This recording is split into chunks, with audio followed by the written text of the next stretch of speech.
Nestling on the eastern slope of the Mount of Olives, just beneath the peak, out of sight of the holy city, lies the town of Al-Azariah, known in the Gospels by the name Bethany, or Bethany. I believe this town was home to an excluded community. And in this study I'm proposing to explore the reasons for thinking that is so, and to consider the relevance to where we find ourselves today.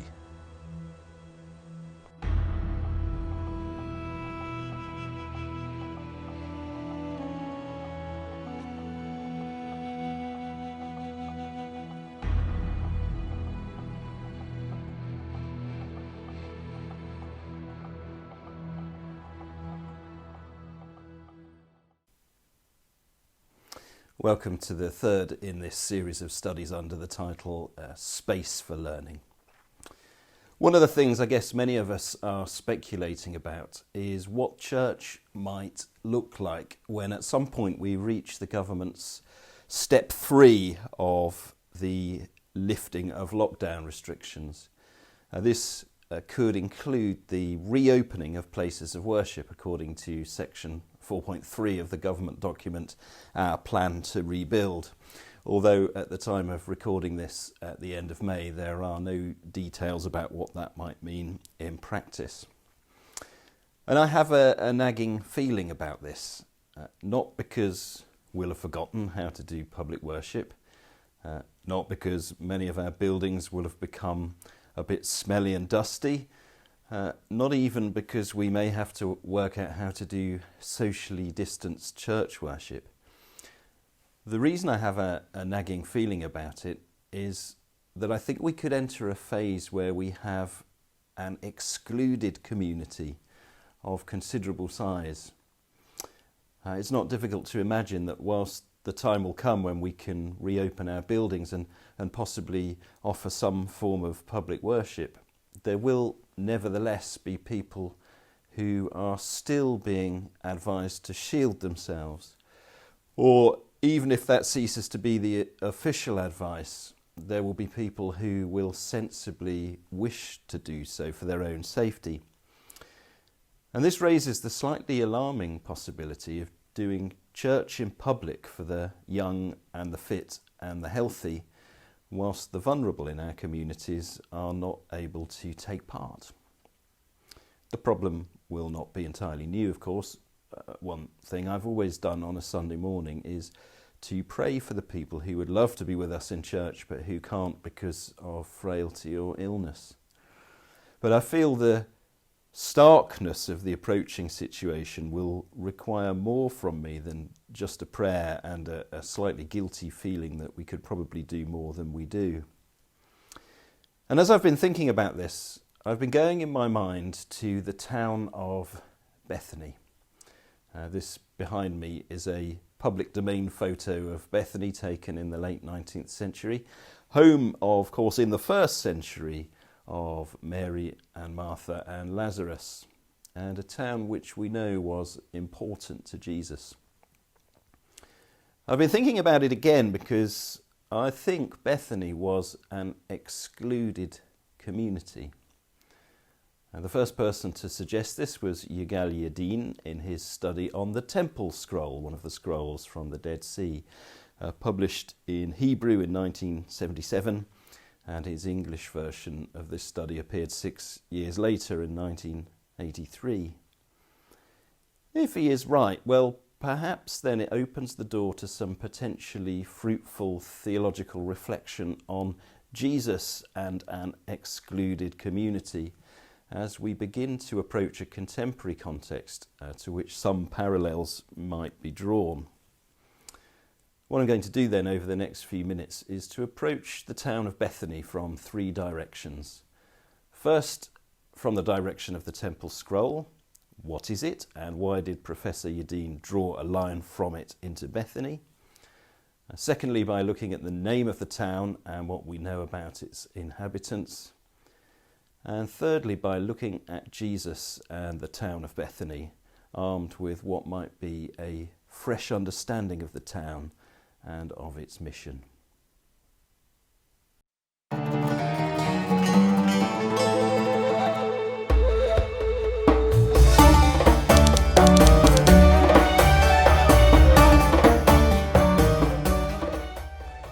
Dead Sea Scrolls were first discovered in 1946 by a Bedouin shepherd in a cave at Qumran by the Dead Sea.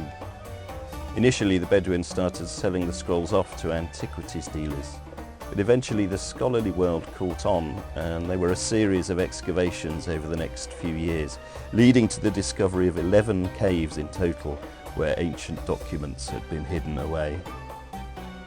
Throughout the 1950s, an ancient settlement near to the caves was excavated by French archaeologist Roland de Vaux. The prevailing theory sees a connection between the inhabitants of this settlement and the scrolls, and regards the people who lived there as members of a particularly strict sect of the Essenes.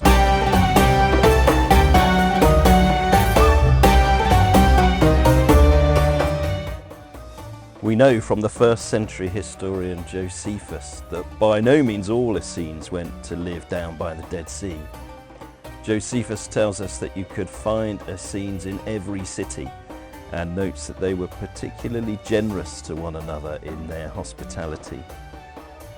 If the connection drawn between the scrolls and the Essenes is correct, then a passage in the Temple Scroll tells us something very interesting about Essene communities in the vicinity of Jerusalem.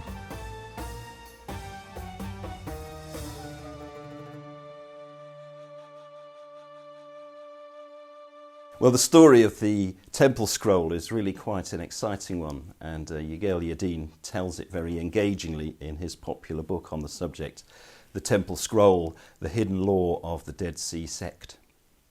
The short version of it is that the Temple Scroll was one of the original ones taken by the Bedouin in the 1950s, and they sold it to an antiquities dealer, and that antiquities dealer kept the scroll in a shoebox in his cellar for a decade or so, which significantly worsened its condition.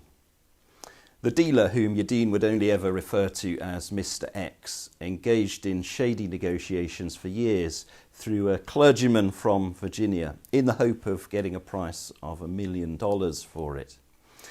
In the end, it was recovered during the Six-Day War in 1967 by an Israeli Secret Service agent from a house in the West Bank. Once it had been very painstakingly unrolled, it could begin to be equally painstakingly read. And what it is a sort of holiness code.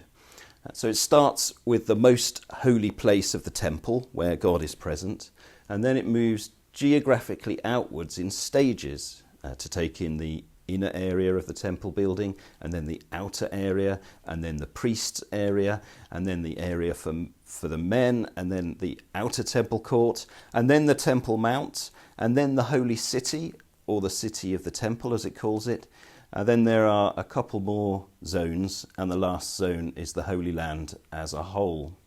And the discussion at each stage concerns the level of purity required for each zone. The composition dates most likely to the 2nd century BC, and it presents itself as divine speech, apparently addressing Moses. Well, let me cut to the chase and show you the bits which are relevant to this study. In column 48, where the focus is on the wider Holy Land, the scroll is clear on the point that those who have leprosy or sores or scabs must not enter the cities of the land because they will defile them. Drawing back a little bit in the scroll to the bottom of column 46, where the zone under discussion is what it calls the city of the temple, that is to say, the city of Jerusalem, it says, "And you shall make 3 places to the east of the city, separated from one another, to which shall come the lepers and those afflicted with discharge and the people who have emission of semen." We'll come back to the 3 places in a minute. This really is a very strict ruling. Its basic principle goes back to the book of Numbers, which describes the days of the wilderness wanderings. And what we find there in Numbers is that the Israelites were to set up a camp with the tent of meeting at the centre. The presence of God is in their midst.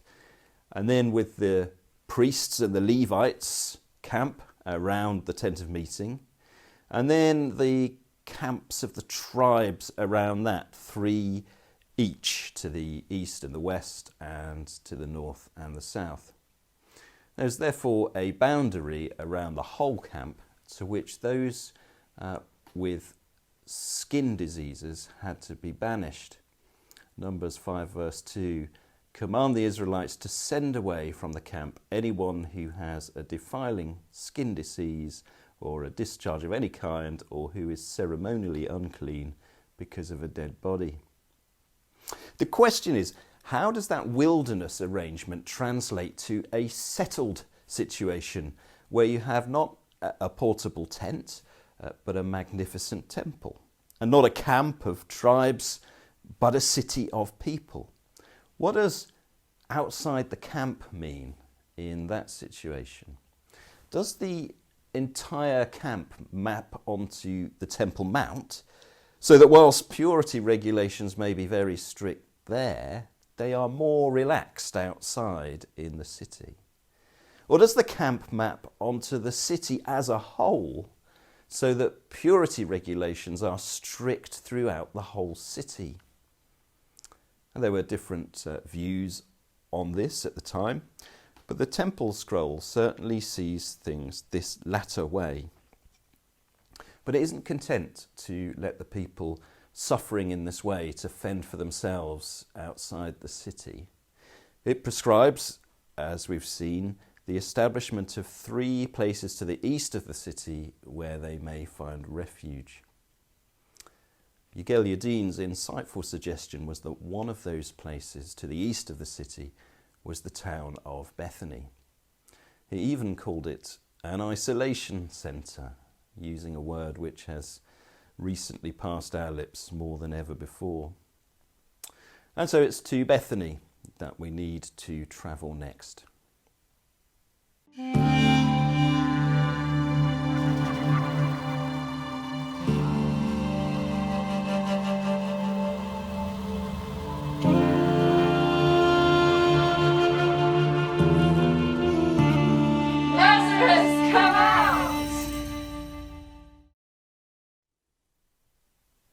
We recorded that in the tomb of Lazarus in Al-Azariah a few years ago when we visited as a family.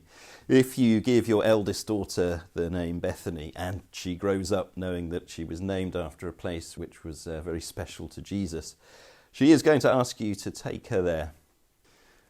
Well, here I am, transported back there to Bethany by the wonders of the green screen, to take a look at some of the reasons for thinking that Bethany quite probably was one of those 3 places east of the city which served as a care centre for those regarded as unclean.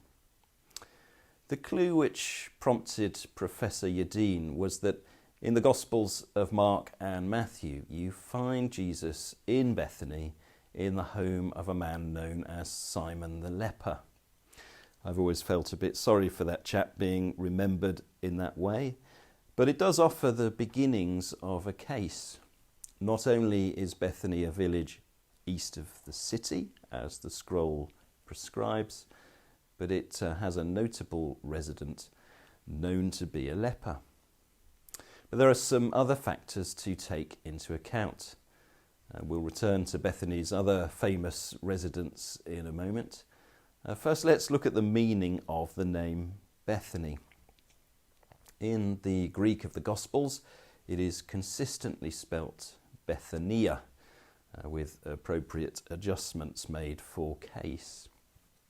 So, uncontroversially, it appears to be a name with Hebrew or Aramaic derivation, with the first part being the very common Beth, meaning house of, as in Bethlehem, Beth El, Beth Shemesh, and lots of other well-known place names.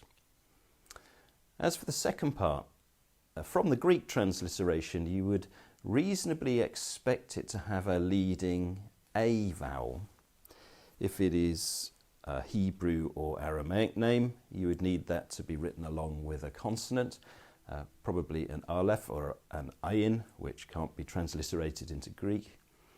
You'd then expect to see an N, a nun, followed by a Y, a Yod. This would give you either Hebrew Bethany or Aramaic Bethania, both with the meaning house of the poor or house of the afflicted, those two ideas merging together a bit in Semitic thought. And this is exactly the derivation St. Jerome suggested towards the end of the 4th century when he was living in Bethlehem.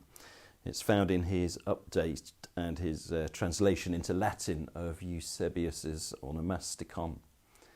This was Jerome's view. Bethany is the house of the poor or the house of the afflicted. Modern scholars have proposed other possible derivations, of course, some more speculative than others, but there's really no good reason not to allow Jerome's very straightforward proposal to stand tall. So now we have 3 arrows in the quiver. Bethany is indeed east of the city. It is home to Simon the leper, and its name means the house of the poor or the house of the afflicted. Well, the other residents of Bethany we know about are, of course, Mary and Martha and Lazarus, whom we're told about in the Gospel of John. What could we say about them? Well, it has to be said that their domestic arrangement appears unusual for the time. A brother and 2 sisters living together. None of the 3 seems to be married. And I think it's fair to say that by and large in the Judaism of Jesus' day, marriage was thought to be essential because God had commanded that humanity should, in the words of Genesis 1 verse 28, be fruitful and increase in number, fill the earth and subdue it. So for a brother and 2 sisters to adopt a celibate lifestyle and to live together did put them in a bit of an unusual category. But it wasn't an altogether unknown category. We do know from Josephus that eschewing marriage and practicing a community of goods was common among the Essenes. And if the temple scroll, which prescribes the setting aside of these towns east of the city, if it comes from an Essene sect, as is commonly believed, then we have another dot to join into a bigger picture. And if this picture is being correctly drawn, there is one other small Bethany-related incident which makes better sense if it also is painted inside it. When Jesus is anointed at Bethany and a bit of a fuss is made about the waste of expensive perfume and how it could have been sold to make provision for the poor, Matthew and Mark and John all report that Jesus says, "The poor you will always have with you, but you will not always have me." And to many that simply sounds unfeeling. But look, if Bethany is a poorhouse, a community established to care for the afflicted and to provide a home for those who were excluded from the city, there's a perfectly sensible thing to say. You will indeed always have the poor in Bethany. It is its raison d'être.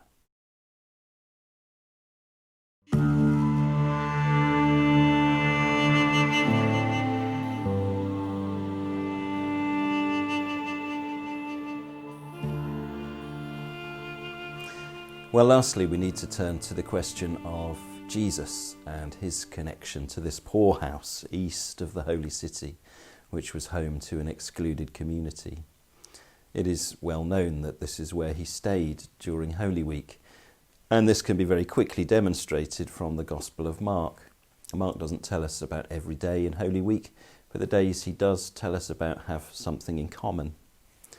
Mark 11:1, as they approached Jerusalem and came to Bethphage and Bethany on the Mount of Olives, Jesus sent 2 of his disciples, and this is where they were to collect the colt, with the simple explanation that the Lord needs it, suggesting an existing connection between Jesus and these towns. Mark 11:11, Jesus entered Jerusalem and went to the temple. He looked around at everything, but since it was already late, he went out to Bethany with the 12. Mark 11:12. The next day, as they were leaving Bethany, Jesus was hungry. Seeing in the distance a fig tree in leaf, he went to find out if it had any fruit. When he reached it, he found nothing but leaves, because it was not the season for figs. Mark 11:19. That day, when evening came, they went out of the city. Where did they go?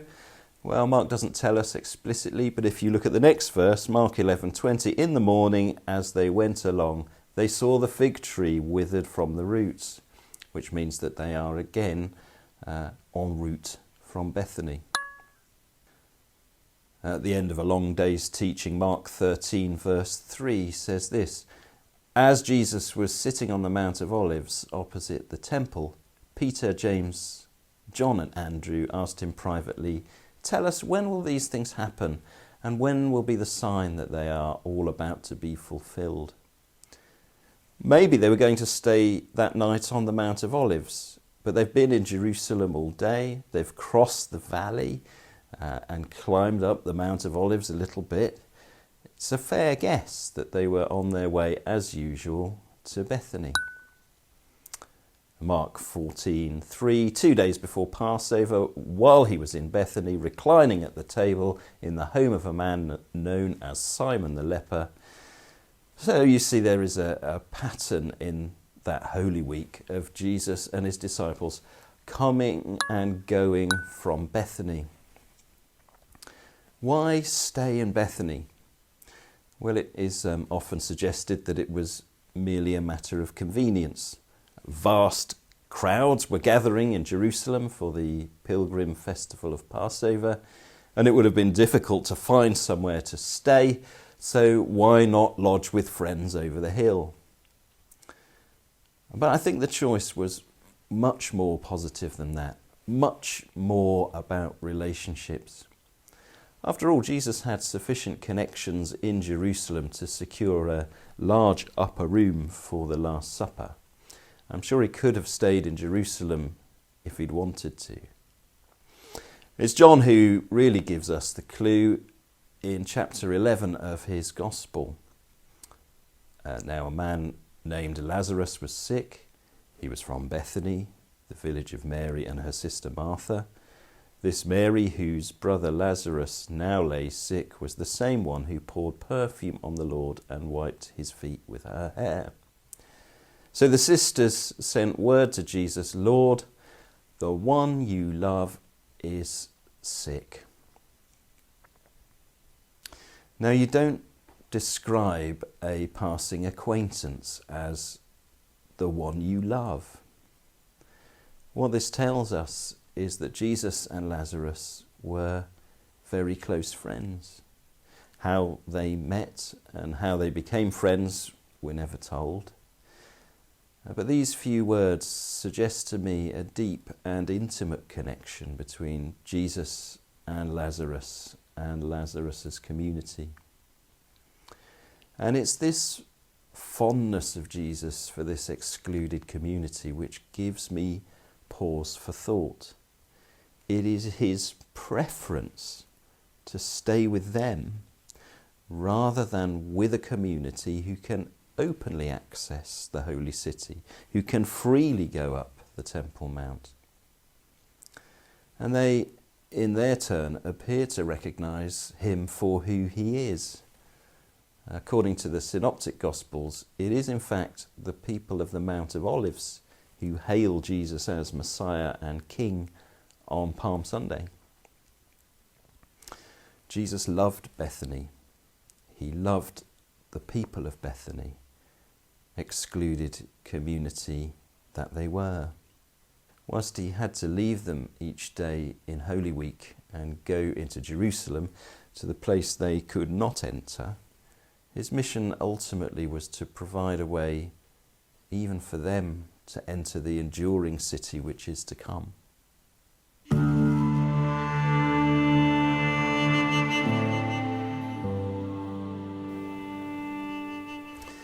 Well, so I return to my nagging feeling that we are about to enter a phase where we have very starkly an excluded community, where we may be able to offer public worship for some, but where many will be excluded because they remain too vulnerable to take part. Does the situation of Bethany and Jesus' love for the town offer us anything as we reflect on this?